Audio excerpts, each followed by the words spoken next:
जय मसीह की। आप सभी का प्रभु यीशु के उपस्थिति में परमेश्वर के वचन को मनन करने में आप सभी का मैं स्वागत करती हूँ। हम आज परमेश्वर की उपस्थिति में बहुत ही सुंदर एक आराधना के समय में थे। हम लोग ने प्रार्थना की और आज जो वचन के लिए जब प्रिपेयर कर रहे थे, एक्चुअली ये एक वचन परमेश्वर ने मुझे जिस वचन से सांत्वना दी पिछले एक हफ्ते जब हम मुश्किलों से होकर गुजर रहे थे। सच बोलूं तो साल 2021 के जून के दूसरे हफ्ते में हम पहुंच गए हैं। ऑलमोस्ट आधा साल ख़त्म हो गया है। हम सोच भी नहीं सकते कि जब शुरुआत की थी 2021 में हमने कदम रखा था, तो 31st नाइट की उस सर्विस में हम सब जब यहाँ एकत्रित हुए थे तो हमने बस यही सोचा था कि चीज़ें और बेहतर होंगी। हाँ, धीरे धीरे हम अपने नॉर्मल लाइफ में आ जाएंगे, लेकिन हम में से किसी ने शायद सोचा नहीं था कि फिर से एक समय आएगा जब हम अपने अपने घरों से परमेश्वर की आराधना कर रहे होंगे। इस तरह हम आज़ादी से मिल नहीं पाएंगे, उसकी आराधना नहीं कर पाएंगे एक साथ मिलकर। लेकिन उससे कुछ बढ़कर एक और चीज़ हमने जो नहीं सोची थी वो ये थी कि हम इतने दुख और मुश्किल से होकर गुजरेंगे। ये साल 2021 ऐसा होगा जहां बहुत से लोग इस संसार से हटा दिए गए। परिवारों में से जो जवान थे, जो सिंगल अर्निंग मेंबर्स थे, जो बुजुर्ग थे, किसी परिवारों में वहाँ उस परिवार की जो माँ है, कहीं उस परिवार के पिता ऐसे इस संसार से हटा दिए जाएंगे। और हमने ये नहीं सोचा था कि ये हमारे करीब इतना आएगा। लेकिन ये साल मुश्किलों से तो भरा रहा, परमेश्वर उसमें भी हमारे साथ खड़े रहे। ऐसे ही जब पिछले हफ्ते ऐसे एक दर्द भरे परिस्थिति से होकर हम गुजर रहे थे, मैं घर में हम लोग बैठे बात कर रहे थे, उस परिस्थिति के बीच में परमेश्वर ने मुझसे बात की। और वही है वो जो वचन परमेश्वर ने मुझे दिया, जिससे मुझे सांत्वना दी, जिससे मुझे संभाला, वही वचन आज मैं आपके सामने बांटने आई हूँ।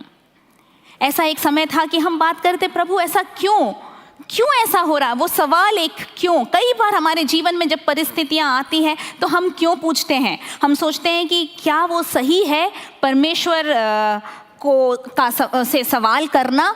लेकिन हमारा पिता वो सच में हमसे प्रेम करने वाला पिता है, और जब हम मुश्किल भरी परिस्थितियों में पहुंचते हैं और जब हम सवाल करते हैं तो वो हमसे गुस्सा नहीं होता, लेकिन वो हमारे उस परिस्थिति के मध्य में हमारे पास आता है और वो हमसे बातचीत करता है। और वही हुआ, और वही वचन मैं मन में सोच रही थी, परमेश्वर ये क्या हो रहा है। कितने बच्चे अनाथ हो रहे हैं, कितने सेवक इस संसार से हटा दिए गए। उन सेवकाइयों का क्या होगा प्रभु जी, उन परिवारों का क्या होगा, बुजुर्ग जिनके एक इकलौता बेटा रहा हो या जिस पर वो आश्रित रहे हो, वो इस संसार से हटा दिए गए। ऐसे समय में वो क्या करेंगे। प्रभु क्या आप देख नहीं रहे, क्या आपको हमारी परवाह नहीं। और जब मैं ऐसे सवाल लेकर परमेश्वर की उपस्थिति में थी, दुख में थी, तब परमेश्वर ने उस अंधकार के बीच में एक जवाब दिया। वो है कि हाँ, मुझे परवाह है।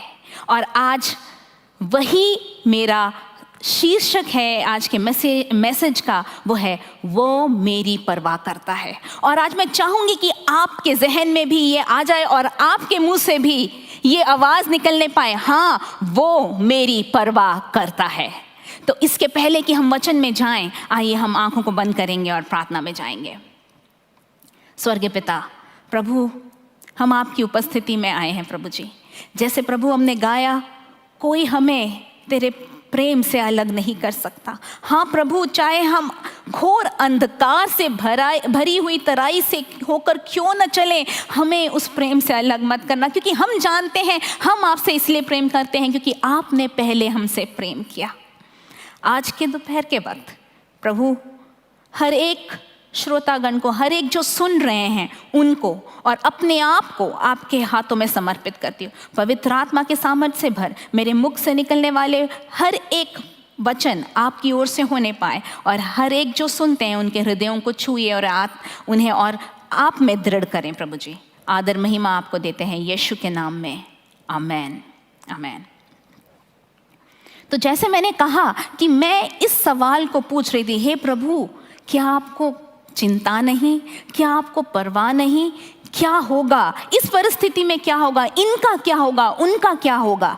और इस तरह जब मैं सवाल कर रही थी तो परमेश्वर ने मुझे वचन से दिखाया कि हाँ, मुझे परवाह है। और तुम पहली नहीं हो जिसने ऐसे सवाल किए हैं, या ये कुछ लोग, अगर आप ये सोच चुके हैं, अगर आप प्रभु से ये सवाल पूछ चुके हैं, तो आप जान लीजिए आप पहले नहीं जिसने ऐसे सवाल किया है। वचन में भी लोग हैं जिन्होंने ऐसे सवाल किए और किससे?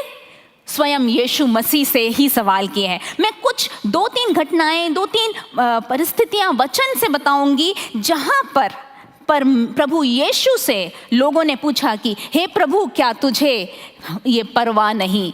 सबसे पहली बात है वो इंसिडेंट या वो घटना जब हम जानते हैं कि यीशु अपने चेलों के साथ वो झील में होकर गुजर रहे थे। रात का अंधेरा था और एकदम बहुत बड़ी आंधी आती है और उस आंधी के मध्य में ये हमको मिलता है मरकुस उसके 4 अध्याय 35 से लेके 41 तक में। और यहाँ पर जब आंधी आती है क्या होता है? सारे चेले लग जाते हैं, किसी तरह वो अपने नाव को संभालने की कोशिश में लगे रहते हैं और वो अपनी सारी मेहनत कर रहे हैं।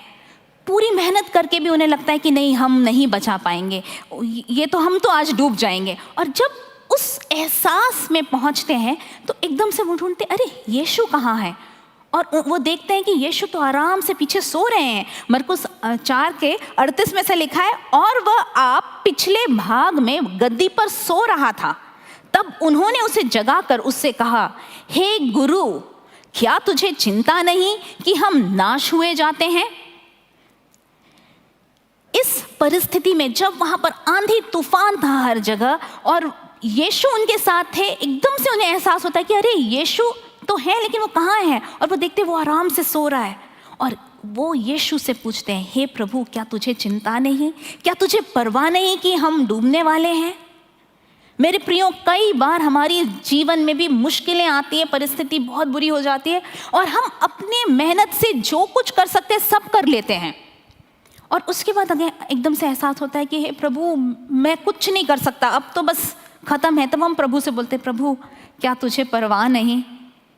क्या तुझे चिंता नहीं हमारी?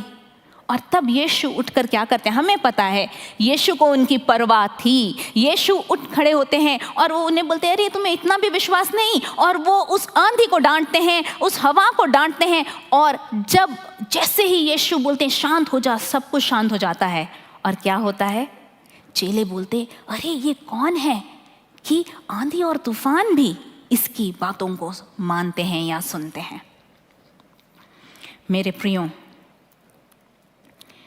वो ऐसा परमेश्वर है जो हमें कभी नहीं छोड़ता, कभी नहीं त्यागता।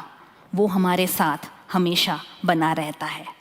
उसे परवाह है आपकी, उसे चिंता है आपकी, लेकिन कई बार वो इंतज़ार करता है कि ठीक है, मेरे बच्चे मुझे पुकारें। वो इंतज़ार करता है कि हम उसे बुलाएं, हम उसे ढूंढें, हम खटखटाएं। आस्क, नॉक एंड सीक, उसके लिए कई बार इंतज़ार करता है। ये नहीं कि उसे परवाह नहीं है, उसे परवाह है आपकी, उसे चिंता है आपकी, लेकिन वो चाहता है कि हम अपनी कोशिशों को थोड़ा साइड में रखकर उसकी ओर जाएं। दूसरी परिस्थिति जो मैं आपके साथ बांटना चाहूँगी वह है जब यीशु मार्था और मरियम के घर में पहुंचते हैं। हो सकता है पहली परिस्थिति को देखकर आप बोलें कि लेकिन मैं तो यीशु को बुला रहा हूँ, मैं बुला रही हूँ, मैंने बहुत बुलाया प्रभु को, फिर भी मेरे जीवन में कोई बदलाव नहीं आया। दूसरी परिस्थिति यहाँ पर है जहाँ यीशु जब मार्था और मरियम के घर जाते हैं, जैसे यूजुअल होता है कि हमारे घर में अगर कोई विशेष व्यक्ति आए तो हम क्या करते हैं, घर पूरी तरह चमकाते हैं। औरतें क्या करती है, मेनू प्लान करना शुरू करती है, सबसे अच्छा सबसे बेस्ट बनाने की कोशिश करती हैं। और मार्था ने भी वही किया। और वो पूरी कोशिश में थी। वो किस लिए कर रही थी? यीशु के लिए ही कर रही थी और किसी के लिए नहीं। लेकिन करते करते जब वो थक जाती है, हम पढ़ते हैं लूका उसके 10:40 में, पर मार्था सेवा करते करते घबरा गई। यहाँ घबरा गई, हो सकता है कि एंग्शियस हो गई, टेंशन में आ गई, अरे ये नहीं हो रहा, वो नहीं हो रहा, उस चिंता में आ गई। तो उसने आ गई और उसके पास आकर कहने लगी, हे प्रभु, क्या तुझे कुछ भी सोच नहीं कि मेरी बहन ने मुझे सेवा करने के लिए अकेले ही छोड़ दिया है? सो उससे कह कि मेरी सहायता करे। यहाँ वो क्या कह रही है? क्या तुझे कुछ भी सोच नहीं कि मेरी बहन ने मुझे सेवा करने के लिए अकेले छोड़ दिया है? मार्था उस पोजीशन में पहुंच गई थी बहुत मेहनत करके। उसने शायद कोशिश की होगी मरियम को थोड़ा इशारा करने के लिए, कई बार जैसे हम करते हैं सामने से निकलना, देखना, लेकिन मरियम खोई हुई थी परमेश्वर के वचनों में। और जब उसकी वो सारी जो प्रयास थे, प्रयत्न थे, विफल हो गए, तो वो सोचती है मरियम ने तो छोड़ दिया, लेकिन क्या प्रभु को भी मेरी चिंता नहीं? क्या उन्होंने भी मेरे बारे में नहीं सोचा? कई बार हमारे जीवन में भी यही होता है। हम बहुत मेहनत कर रहे होते हैं, हम बिल्कुल थक कर चूर हो चुके होते हैं, हम सोचते हैं हमारे आसपास के लोग जरा हमें समझेंगे, उन्हें कुछ तो एहसास होगा, लेकिन जब वो नहीं समझते तब हम ऊपर की ओर देख के बोलते हैं, प्रभु क्या तूने भी मुझे छोड़ दिया? क्या आपको भी मेरी परवाह नहीं? क्या आपको नहीं दिख रहा कि मैं कितना थक रही हूँ या मैं कितना स्ट्रेस हो रहा हूँ? उस समय यीशु क्या कहते हैं? हम जानते हैं यीशु ऐसा नहीं था कि यीशु को मार्था की परवाह नहीं थी, वो उन्हें मार्था की परवाह थी। हम जानते हैं ये वो परिवार था जिससे यीशु बहुत प्रेम करते थे। लेकिन यहाँ यीशु से कुछ बताना चाहते थे कि हे मार्था, तेरी जो प्राथमिकताएं हैं थोड़ी सी भटक गई हैं बेटा। तेरी प्राथमिकताएं जिन चीज़ों पे है वो नहीं है प्राथमिकता। मरियम ने वो अच्छा भाग चुन लिया है जो उससे वापस नहीं लिया जाएगा। कई बार हम दुनियावी चीज़ों में इतना खो जाते हैं, हम इतना यत्न करते हैं और थोड़ा पैसा कमा ले और थोड़ी चीज़ें मिल जाएं, लेकिन हम अपनी प्रायोरिटीज़ या प्राथमिकताओं को मिसप्लेस कर देते हैं। और प्रभु हमें यह एहसास दिलाने के लिए कि हमारी प्राथमिकताओं को ठीक करना है, हमें उस मुश्किल में या उस पॉइंट पे लाते हैं जहां हमें लगता है कि कोई हमारे नहीं सुन रहा या कोई हमें समझ नहीं रहा। तीसरे जो वारदात या जो इंसिडेंट मैं बताना चाहूँगी वो भी इसी परिवार से जुड़ी हुई एक कहानी है। वो है जब लाजर की बीमारी की जो खबर प्रभु यीशु को मिलती है तो उनकी जो प्रतिक्रिया होती है, ये यूहन्ना 11वें अध्याय में हम देख सकते हैं। और हम जानते हैं जब यीशु को पता चलता है कि लाजर बीमार है तो यूहन्ना 11:4 में ऐसा लिखा है, यीशु ये सुनकर यीशु ने कहा, यह बीमारी मृत्यु की नहीं परंतु परमेश्वर की महिमा के लिए है, कि उसके द्वारा परमेश्वर के पुत्र की महिमा हो। यीशु ने वही घोषणा कर दी कि ये बीमारी जो है ये मृत्यु के लिए नहीं है, किस लिए है? परमेश्वर की महिमा के लिए है। लेकिन उसके बाद क्या होता है? 6वां पद करता है, सो जब उसने सुना कि वह बीमार है तो जिस स्थान पर वह था वहां 2 दिन और ठहर गया। यीशु ने कहा जरूर कि ये मृत्यु के लिए नहीं है, परमेश्वर की महिमा के लिए है। तो हम सोचते होंगे, लोगों ने सोचा होगा कि ये अभी जाएंगे और उसे चंगा कर देंगे और लाजर ठीक हो जाएगा। लेकिन यीशु क्या करते हैं? उधर ही उसी जगह में 2 दिन और ठहरे रहते हैं। और हम जानते हैं कहानी कि उसके बाद जब तक यीशु पहुंचते हैं लाजर को मरे हुए 4 दिन गुजर जाते हैं। उस परिस्थिति में अगर हम होते, हम यीशु के साथ होते, हम वो चेलों में से होते, तो हम मन में सोचते, अरे यीशु, सुनकर भी आपने 2 दिन देर कर दी, सुनकर भी आप उसी जगह ठहरे रहे, क्यों? तभी तो मार्था ने कहा था, हे प्रभु यदि तू उस समय यहाँ होता तो मेरा भाई मरता नहीं। लेकिन हम जानते हैं कि ऐसा नहीं कि यीशु उनकी परवाह नहीं करता था, हम जानते हैं कि ऐसा नहीं यीशु लाजर से प्रेम नहीं करता था, लेकिन उसके आने में जो मानुषिक देरी लगी वो इसलिए था कि यीशु दर्शा पाए कि वो सिर्फ चंगा करने वाला परमेश्वर नहीं है, वो सिर्फ भूतों को निकालने वाला, दुष्टात्माओं को निकालने वाला प्रभु नहीं है, लेकिन वो मसीहा है, वो पुनरुत्थान और जीवन है। वह लाजर को जिलाकर ये दिखाना चाहता था कि न केवल बीमारी पर लेकिन जीवन पर भी उसका नियंत्रण है। मेरे प्रियो, कई बार हमारे जीवन में भी ऐसा होता है कि हमें लगता है कि हे प्रभु बहुत देर हो गई,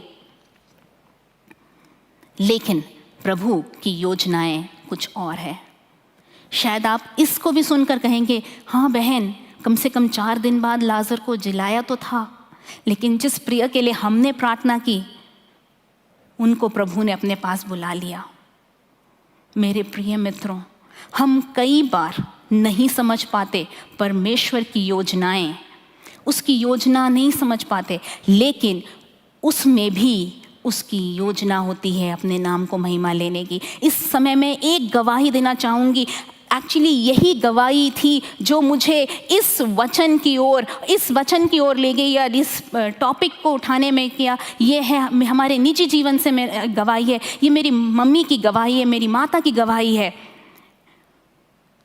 जब हम इस दुख में से होके गुजर रहे थे तो उन्होंने ये गवाही, अपनी गवाही मुझसे बांटी, जिसने मुझे बहुत प्रोत्साहित किया और आज मैं आपके साथ बांटना चाहती हूँ। उन्होंने कहा, जब वो छोटी थी, 4 साल की थी, वे 3 भाई बहन थे, 2 बहनें और एक सबसे छोटा भाई, और उनके पिताजी उस ज़माने में मिड 1940s की बात है, गवर्नमेंट जॉब में थे, इलेक्ट्रिसिटी डिपार्टमेंट में, तो वो अलग थे और बच्चे और मेरी नानी, मम्मी, भाई बहन उनके दादा के घर में थे। और उस समय में ऐसा हुआ कि उनके पिता की तबीयत ख़राब हुई, उस ज़माने में टाइफाइड हुआ। वो घर आए, उस समय जैसे वैद्य वगैरह जो भी चिकित्सा उनसे बन पड़ी करवाया, वो इम्प्रूव हुए, वापस गए। इस बार नानी भी उनके साथ चली गई। लेकिन कुछ महीने बाद, जिसे हम कहते हैं कि रिलैप्स हो जाना, वो टाइफाइड रिलैप्स हुआ। जब तक उनको लेकर घर वापस आने की कोशिश की, वो स्वयं घर नहीं आए, उनका पार्थिव शरीर घर में आया। और ये एक ऐसा सिचुएशन था कि उस परिवार में 3 साल के अंतराल में 3 मौतें हुई थी, और ये तीसरी मौत थी। इसके 1 साल पहले मेरी मम्मी के दादा की डेथ हुई थी, उसके पहले किसी और की डेथ हुई थी। 3 साल के अंतराल में 3 मौतें। और जब ये मेरे नाना की मृत्यु हुई, तो मेरी नानी जो थी वो ज़्यादा पढ़ी लिखी नहीं थी, बहुत सीधी सादी घरेलू एक औरत थी। जो कमाई आती थी उनके हस्बैंड से आती थी। जितनों ने सुना इस बात को, उन्होंने कहा, ये भाई वर्गीस का बच्चे अब रास्ते पे आ जाएंगे, इनका कोई भविष्य नहीं है, क्या होगा। लोगों ने ऐसे डिक्लेरेशंस किए। हो सकता है उन्होंने अपने गम में बोला हो, बहुतों ने ऐसा बोला। मम्मी कहती है सब ने ये बोला कि अब इन बच्चों का क्या होगा, इनका भविष्य क्या होगा। लेकिन परमेश्वर जो स्वर्ग से देखता है, वो कहता है कि मैं अनाथों का परमेश्वर हूँ, मैं विधवाओं का प्रभु हूँ। उसने हाथ नहीं छोड़ा। हाँ, वो बहुत और मुश्किलों से होकर गुजरे, लेकिन परमेश्वर ने आशीषित किया। यहाँ तक कि मुश्किल ऐसी आई कि 12 साल बाद उनका इकलौता भाई, उसकी भी मृत्यु हो गई, सिर्फ 2 बहनें रह गईं, लेकिन परमेश्वर ने फिर भी आशीषित किया। और आज हम जब पीछे मुड़ के देखते हैं, परमेश्वर ने दोनों बहनों को पढ़ने में बहुत बुद्धि दी और अच्छे पोस्ट पे ले गए, और आज हम आशीषित हैं, क्योंकि मेरी नानी और मेरी परनानी ने प्रभु पर विश्वास नहीं छोड़ा। भले ही ज़्यादा पढ़े लिखे नहीं थे, लेकिन परमेश्वर का भय मानते थे, बच्चों को परमेश्वर के भय में बढ़ाया, और बढ़कर प्रभु उनकी परवाह करता था। हमारा परमेश्वर परवाह करता है। आज भी जब हम देखकर बोलते हैं, हे प्रभु क्या होगा, तो वो परवाह करता है, वो जानता है वो क्या कर रहा है। और इसीलिए मैं आपसे कहती हूँ, यदि हम चिंता कर रहे हैं कि कोई नहीं देखता, कोई नहीं परवाह करता, आज आप अपने घरों में बैठ के कह सकते हैं, वो मेरी परवाह करता है। हालेलुया। और वचन से भी मैं कुछ पद बताऊंगी जहां प्रभु हमको डायरेक्ट लिख रहे हैं। वचन में प्रभु के चेले और वचन लिखने वाले, पवित्र आत्मा उनके द्वारा लिखवा रहा है कि मैं तेरी परवाह करता हूं। पहला पतरस 5:7 में क्या कहता है? पतरस कहता है कि और अपनी सारी चिंता उसी पर डाल दो, क्योंकि उसको तुम्हारा ध्यान है। अपनी चिंता को उस पर क्यों डाल दें? क्योंकि उसे आपकी चिंता है, उसे आपकी परवाह है, वो देख लेगा। लेकिन क्या आप अपना भरोसा उस पर रखेंगे? क्या आप उससे चिपके रहेंगे, या फिर ये कह के मुकर जाएंगे कि मुझे ऐसे ईश्वर पर विश्वास नहीं जो मेरी प्रार्थनाओं का उत्तर नहीं दे सकता? सवाल ये है कि आप क्या करते हैं। भजन संहिता 116:15 में लिखा है, यहोवा के भक्तों की मृत्यु उसकी दृष्टि में अनमोल है। जब ये वचन हम सब जानते हैं, अक्सर फ्यूनरल्स में हम ये वचन को पढ़ते हैं, लेकिन जब मैं इसको इंग्लिश के न्यू लिविंग ट्रांसलेशन वर्जन में पढ़ रही थी तो उसका अर्थ और भी कुछ मुझे मिला।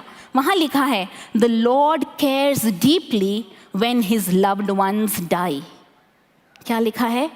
परमेश्वर उस बात से बहुत उन्हें उसकी परवाह है जब उसके प्रियजन की मृत्यु होती है।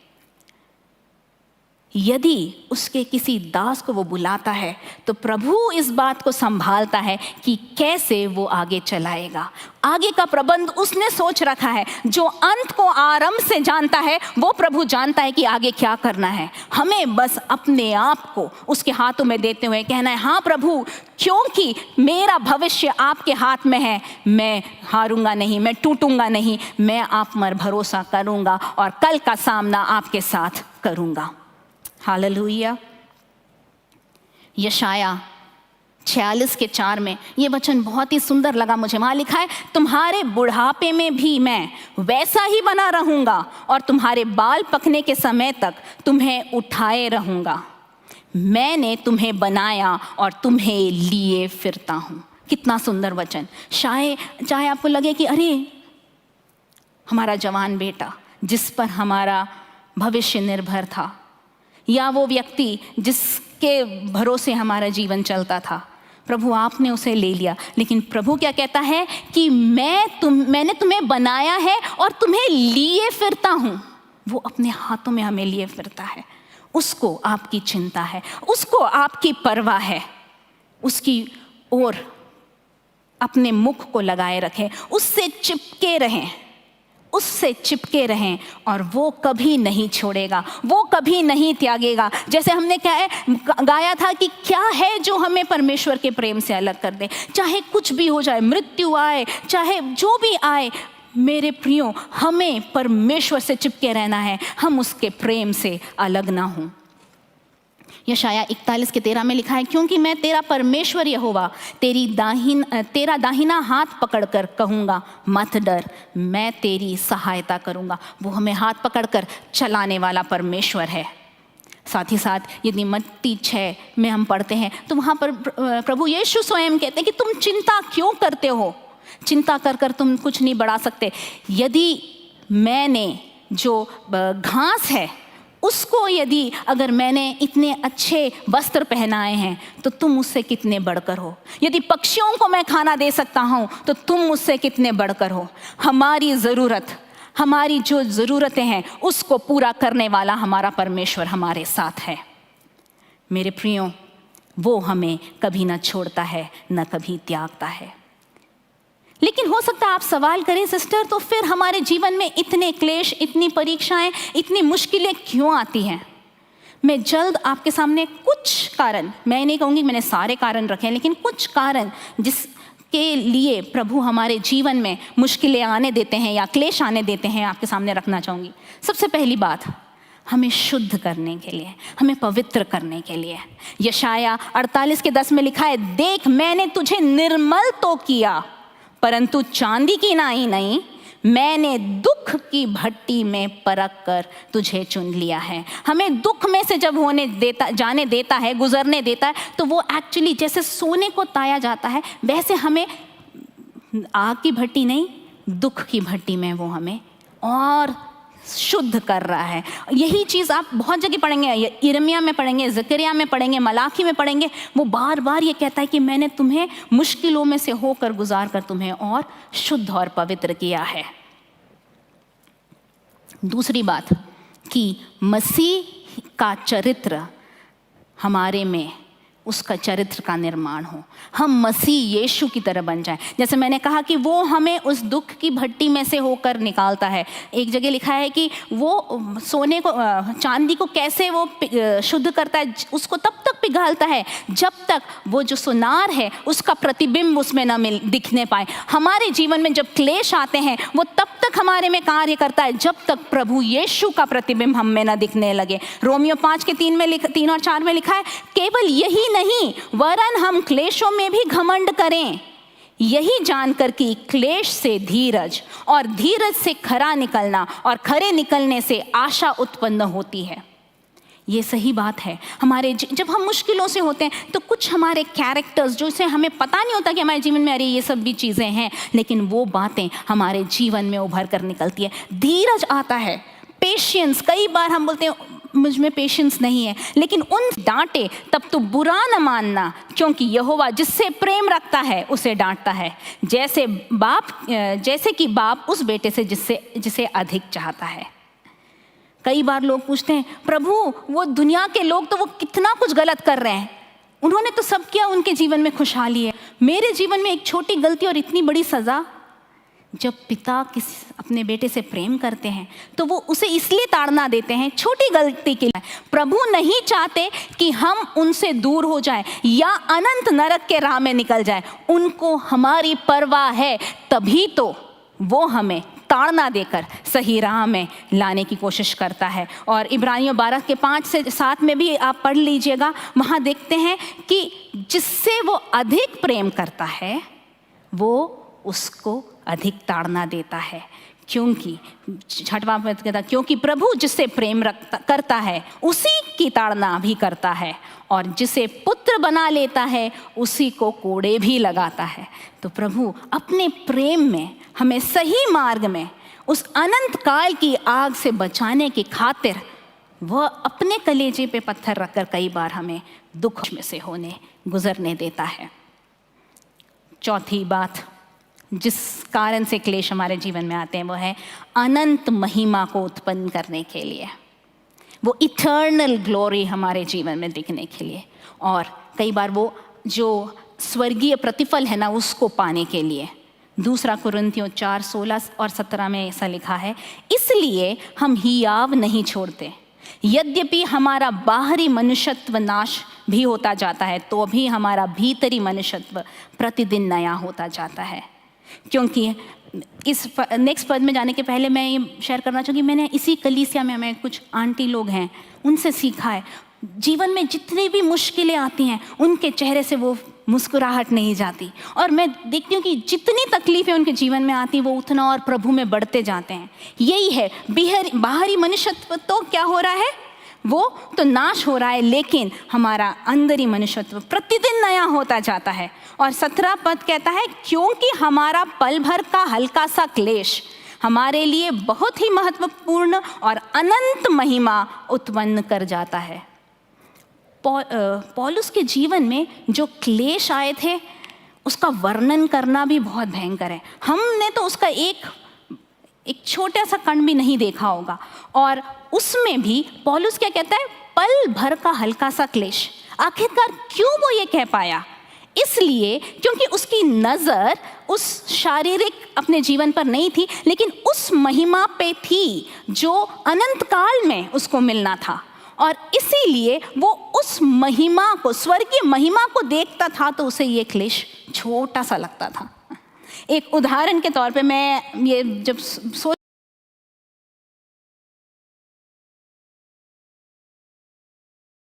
ही होता है, तो अगर उनसे बोलो पढ़ाई करो तो बहुत मुश्किल होती है, लेकिन मैंने ये नोटिस किया है, यदि आपसे बोलो, उनसे बोलो कि ठीक है आप इतना कर लीजिए, जैसे ही ख़त्म होगा आपको खेलने मिलेगा या टीवी देखने मिलेगा, तो उनका उत्साह दिखना चाहिए। वही होमवर्क इतने जल्दी होता है क्योंकि उनके दिमाग में तब क्या है, पढ़ाई से ज़्यादा ये ख़त्म किया तो मुझे खेलने मिलेगा, ये ख़त्म किया तो मुझे। आपका फोकस जब आप उस अनंत जीवन की ओर अपनी नज़रों को लगाएंगे या उस स्वर्गीय प्रतिफल के बारे में सोचेंगे, तो ये क्लेश हमें थोड़े से ही लगेंगे।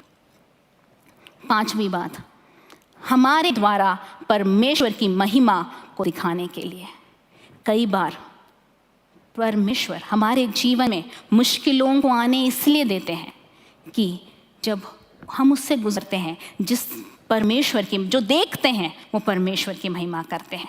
जैसे मैंने कहा, गवाही दी थी लोगों के, मेरे मम्मी के जीवन की, उसमें से क्या हुआ, परमेश्वर को आज महिमा मिलती है। हो सकता है आपके जीवन में भी बीमारी आई हो, आपके जीवन में मुश्किल आए हों, लेकिन जब आप दूसरों से बताएंगे किस तरह ये मिलती है। पहला पत्रस 1:6 और 7 में ऐसा लिखा है, इस कारण तुम मग्न होते हो, यद्यपि अवश्य है कि अब कुछ दिन तक नाना प्रकार की परीक्षाओं के कारण उदास हो, और यह इसलिए है कि तुम्हारा परखा हुआ विश्वास, जो आग से ताए हुए नाशमान सोने से भी कहीं अधिक बहुमूल्य है, हमारा विश्वास उससे भी बहुत बहुमूल्य है, यीशु मसीह के प्रकट होने पर प्रशंसा और महिमा और आदर का कारण बने।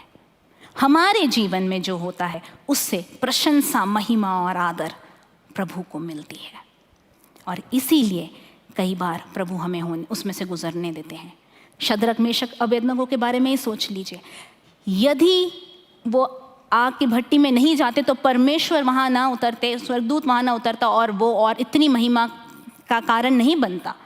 लेकिन जब उन्हें आग की भट्टी में डाला गया, जब उस चौथे इंसान को राजा ने देखा, तो राजा ने घोषित किया कि हाँ, तुम्हारा परमेश्वर सच में जिंदा परमेश्वर है। दानियल के केस में भी यही है, जब उसे शेरों की मांद में डाला गया और उससे कोई हानि नहीं पहुंची, जब ये देखा तो ये डिक्लेयर हुआ कि हाँ, तुम्हारा परमेश्वर सच्चा परमेश्वर है। मेरे प्रियो, कई बार हमें उस आग की भट्टी में, उस शेरों की मांद में, उस रेड सी के अंदर से होकर गुजरना पड़ता है, लेकिन जब हम उधर से होकर गुजरते हैं तब प्रभु को महिमा मिलती है। और आखिरी जो पॉइंट मैं बोलना चाहूँगी वो है, हमारे जीवन में मुश्किलें इसलिए आती हैं कि हम दूसरों के सामने एक गवाही बन सकें। आपके जीवन की जो बातें हैं, जब आप उस मुश्किल से होकर गुजरते हैं, जब प्रभु का वो चरित्र आपके अंदर और बनता जाता है, जब प्रभु यीशु के सामर्थ से आप उसमें से विजयी होकर निकलते हैं, तो आप खड़े होकर कह सकते हैं, जब दूसरा उसी मुश्किल से होकर गुजरता है, आप कह सकते हैं, प्रभु को थामे रहो, उसने मुझे नहीं छोड़ा था, वो तुम्हें भी नहीं छोड़ेगा। वो आपकी जो गवाही है वो उनको प्रोत्साहित करती है। ऐसे ही था पौलुस के विषय में। यदि हम फिलिपियों 1:12 आप पढ़ें तो वो यहाँ लिखता है, हे भाइयों, मैं चाहता हूँ कि तुम जान लो कि मुझ पर जो बीता है उससे सुसमाचार ही की बढ़ती हुई है।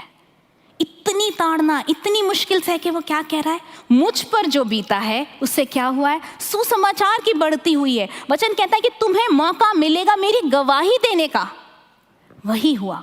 जब आपके जीवन में मुश्किल आते हैं, वो प्रभु वही है जिसने कहा, मैं न छोड़ूंगा, मैं न त्यागूंगा, मैं तुम्हारे साथ रहूंगा। तुम आग और पानी में से होके गुजरोगे, न आग तुम्हें जला पाएगी, न पानी तुम्हें डुबा पाएगी, मैं तुम्हें पार ले जाऊंगा। वो जिस परमेश्वर ने कहा वो आपको उसमें से पार कराएगा, और उसके बाद आप एक गवाह बन पाओगे दूसरों के सामने। ऐसा ही हुआ था उस व्यक्ति के जीवन में जो अंधा पैदा हुआ था और यीशु ने उसे चंगा किया। और जब लोगों ने पूछा उससे तो उसने क्या कहा, मैं देख नहीं सकता था लेकिन आज मैं देखने लगा हूँ। वो व्यक्ति जिसके अंदर से एक लीजियन, बहुत सी दुष्ट आत्माओं को निकाला था, वो उसने क्या किया, उसने वो डेकापोलिस के रीजन में जाके हर जगह अपनी गवाही को दिया। सामरी स्त्री ने अपनी गवाही दी, उससे बहुत से लोग यीशु को मानने लगे। मेरे प्रियो, 2 मिनट में मैं अपनी एक और गवाही के साथ वचन को बंद करना चाहूँगी। ये भी हमारे परिवार की गवाही है। मेरे पिताजी यूनिवर्सिटी में प्रोफेसर थे, मेरे पेरेंट्स दोनों प्रोफेसर्स थे, और वो न केवल अपने ऑफिस के काम में, अपने टीचिंग में, लेकिन प्रभु के लिए बहुत बढ़ चढ़ कर सेवकाई करने वाले थे। मैं जानती हूँ उस समय मेरे को याद है कि महीने के 30 दिन में 15 दिन पापा घर में नहीं होते थे, क्योंकि वो ट्रैवल करते थे, अलग अलग जगहों में जाकर प्रभु की सेवकाई में लगे थे, अलग अलग ऑर्गेनाइजेशंस के साथ जुड़े थे। और इस सब के मध्य में एकदम से उनकी तबीयत खराब हो गई जब वो 58 ईयर्स के थे तब। और हमने प्रार्थना की और हमें पूरा विश्वास था कि प्रभु आप उन्हें चंगा करेंगे। उनकी उस बीमारी के समय में मुझे याद है हमारे घर में इतनी उपवास प्रार्थनाएं, इतने मीटिंग्स होते थे। और सच बोलूं तो वो मुश्किल, वो बीमारी के समय में ही मैं और मेरा परिवार, मेरे भाई और मेरी मम्मी, हम और प्रभु में बढ़े।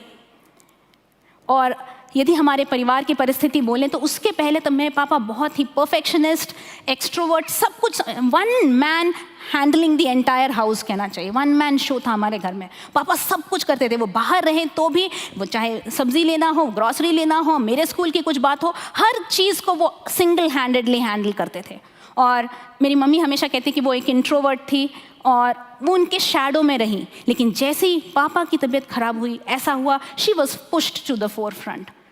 मेरे भाइयों को आगे आना पड़ा और उसमें प्रभु ने उन्हें मदद किया, हमें बहुत धीरज सिखाया, हमारे आत्मिक जीवन को मोल्ड किया। वचन, this book became alive in our lives. हर एक वचन जो पढ़ते थे वो हमारे जीवन में जिंदा होके खड़ा हो गया। मेरी माँ जो घर ऑफ कोर्स जॉब करती थी, लेकिन पापा के बीमार पड़ने के बाद जब हम बच्चे निकल गए, हमारे घर में एक कार थी, लेकिन क्योंकि कोई चला नहीं सकता था तो वो गराज में पड़ी रहती थी। 60 साल की उम्र में उन्होंने ड्राइविंग स्कूल ज्वाइन कर कार चलाना सीखा। जब दूसरों ने वो देखा तो कहते अगर आंटी कर सकती हैं तो हम क्यों नहीं। बहुत से जवान लोगों ने ड्राइविंग इस तरह सीखा। ये सब प्रभु का ही अनुग्रह था। यदि हम पीछे मुड़ के देखें, यदि मैं अपने आत्मिक जीवन में पीछे मुड़ के देखती हूँ तो मैं ये कह सकती हूँ कि जब वो पापा की उस बीमारी की परिस्थिति आई तो हम पूरा परिवार, हम भले यीशु को जानते थे लेकिन हम प्रभु से चिपट गए, हम उसके इतने करीब आ गए और हमारी यही प्रार्थना थी, प्रभु आप उनको चंगा करें। 20 लंबे साल मेरे पापा बीमार रहे, एकदम से नहीं लेकिन स्लोली उनका कंडीशन डिटोरिएट होता रहा। हम प्रार्थना करते रहे, उनके आखिरी दम तक हम यही प्रेयर कर रहे थे, गॉड एक बार चंगा कर दीजिए, एक बार खड़ा कर कर उनको गवाही देने दे कि यीशु ने मुझे चंगा किया। मेरी ये प्रार्थना रही, लेकिन ऐसा नहीं हुआ। लेकिन मैं जानती हूँ परमेश्वर ने जो किया वो इसलिए किया कि हम उसकी गवाही दे सके, गवाह बन सके। हम कई बार सोचते हैं कि प्रभु यदि आप ऐसा करते तो और बड़ी गवाही होती, ये चंगाई होती तो और बड़ी गवाही होती। यीशु जब क्रूस पर लटके थे तो लोगों ने कहा था कि यदि तू मसीह है तो नीचे उतर आ। यदि वहाँ पर यीशु उस क्रूस से उतर आते तो शायद यहूदा के सारे लोग, सारे इजरायली विश्वास कर लेते। लेकिन अगर वैसा होता तो उसका इस संसार में आने का मकसद पूरा नहीं होता। वो आया कि आपके और मेरे लिए वो क्रूस पर मारा जाए, वो प्रायश्चित बने ताकि हम उद्धार पाएं। कई बार जो हम सोचते हैं वैसा नहीं है सिचुएशन, क्योंकि परमेश्वर सब कुछ देखता है। वो कल देखने वाला परमेश्वर है, वो आरंभ से अंत देखने वाला परमेश्वर है। हमारी बुद्धि में वो उसे हम सीमित नहीं कर सकते। मेरे भाइयों और बहनों, आज आप चाहे आग की भट्टी जैसे सिचुएशन से होकर गुजर रहे हो, आप शायद पानी में से होकर गुजर रहे हो, शायद आप अकेलेपन में से होकर गुजर रहे होंगे, मेरे प्रिय मित्रों आप जान लीजिए कि वो प्रभु आपका हाथ नहीं छोड़ेगा, उसे आपकी परवाह है। आप कह सकते हैं कि हाँ, मैं अपनी सारी चिंताओं को उस पर डालूंगा क्योंकि उसे मेरी चिंता है। हाँ, वो मेरी परवाह करता है। आइए हम प्रार्थना करें। मैं चाहूंगी आप जहां भी हैं अपने हृदय पर हाथ, दिल पर हाथ रखकर हाथ उठाकर कहें, हाँ प्रभु, आपको मेरी परवाह है। मैं आप पर पूर्ण भरोसा करता हूं, करती हूं। अपने आप को एक और बार समर्पित करती हूं। प्रभु हमें क्षमा कर उन समय के लिए जब हमारे अंदर अविश्वास आया। Yes Lord, hallelujah. हाँ प्रभु, आप वो परमेश्वर है जो हमसे प्रेम करते हैं। आपने इतना प्रेम किया पिता परमेश्वर कि अपने इकलौते पुत्र को भी न रख छोड़ा प्रभु। हालेलुया, धन्यवाद उस प्रेम के लिए, धन्यवाद कि आप हमारी परवाह करते हैं।